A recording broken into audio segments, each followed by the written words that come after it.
যুক্তরাষ্ট্রে টিকটকের ভবিষ্যৎ নিয়ে যে একটা বড় প্রশ্নবোধক চিহ্ন ছিল সেটা মনে হচ্ছে এবার কেটে যাচ্ছে।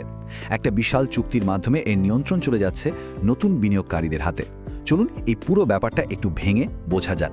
কয়েক মাস ধরে সবার মনে একটাই প্রশ্ন ছিল, যুক্তরাজ্যের টিকটকের চ্যাপ্টার কি ক্লোজ হতে যাচ্ছে?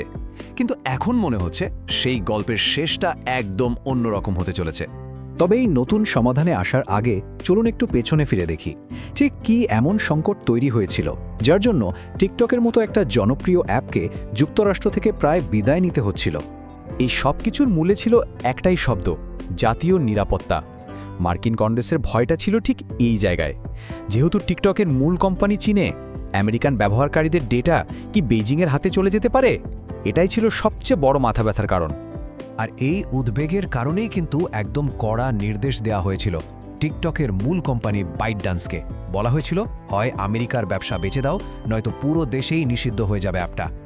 সময় যখন প্রায় শেষ হয়ে আসছিল, ঠিক তখনই মাঠে নামলেন একদল নতুন বিনিয়োগকারী। তারা এমন একটা চুক্তি নিয়ে এলেন যা পুরো খেলার মোড় ঘুরিয়ে দিল।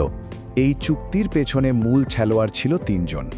একদিকে সংযুক্ত আরব আমিরাতের বিনিয়োগ সংস্থা MGX, আর অন্যদিকে আমেরিকার দুই টেক জায়েন্ট ওরাকল আর সিলভার লেক।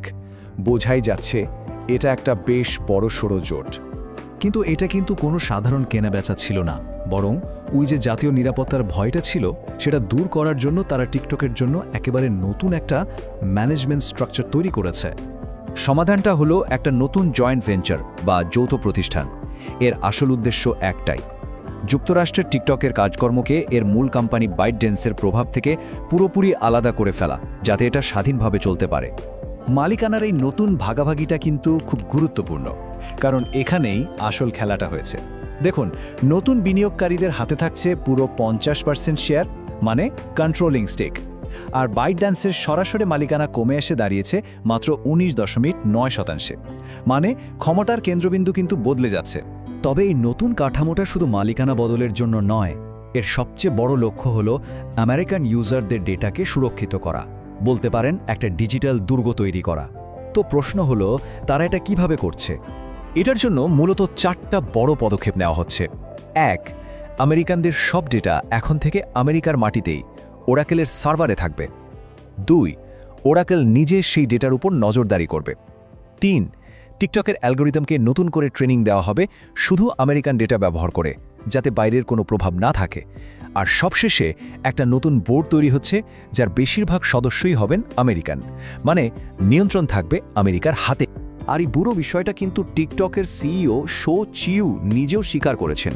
কর্মীদের কাছে পাঠানো এক মেমোতে তিনি পরিষ্কার বলেছেন, এই উদ্যোগের লক্ষ্যই হলো যুক্তরাষ্ট্রের টিকটকের জন্য একটা আলাদা আর স্বাধীন অপারেশন তৈরি করা।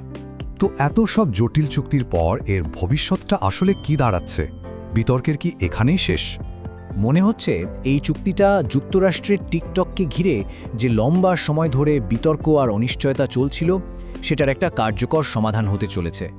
আর এখানেই আমাদের জন্য একটা বড় প্রশ্ন থেকে যায়, টিকটকের এই ইউনিক মডেলটা, এই যে যৌথ উদ্যোগের মাধ্যমে সমস্যার সমাধান করা, এটা কি ভবিষ্যতে প্রযুক্তি দুনিয়ায় দেশগুলোর মধ্যকার সংঘাত মেটানোর জন্য একটা নতুন পথ দেখাবে?